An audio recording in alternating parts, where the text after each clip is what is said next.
गोवत्स द्वादशी बजवारस की कथा। किसी गांव में एक पटेल रहते थे। उनका बहुत बड़ा परिवार था। 5 बेटे थे, 5 बहुएं थी। तो बहुत सारी भैंसें थी, सार भरी थी।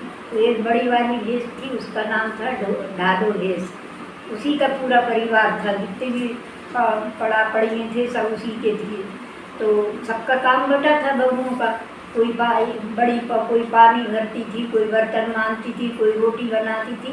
तो सबसे छोटी बहू थी, वो थोड़ी कमज़ोर सी थी। उसका काम था कि भाई तुम गोबर किया करो।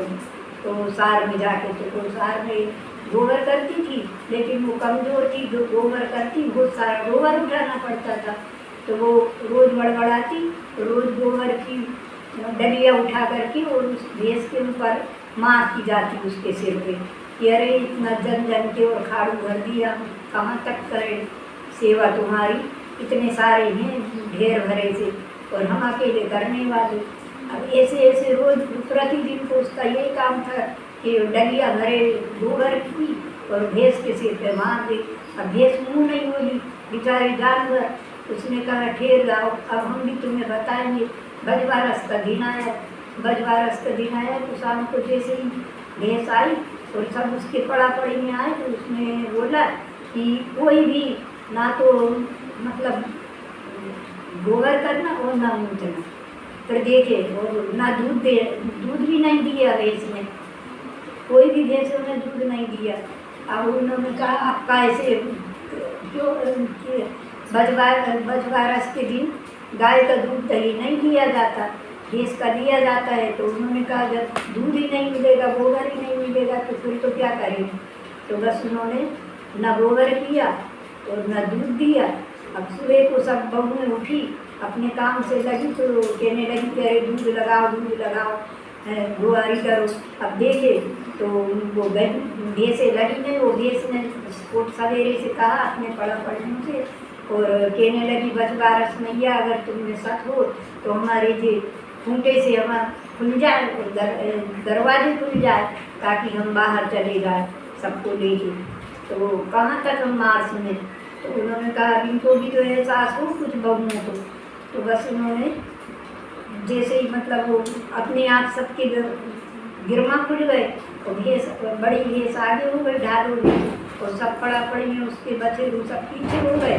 वो चली गई जंगल में चली गई दूर एक तली में जाके, और पानी भरा था तो उसमें जाके वो बैठ गई। सबको बिठा दिया आसपास। अब वो पटेल उठा, वो कहने लगा तो सार में गया उन्हें कि अरे भैंस तो है नहीं है, दूध काय का लगाया, कहाँ गई। अब बहुओं से पूछा, वो कहने लगी हमें नहीं मालूम, गोबर भी नहीं, कुछ नहीं।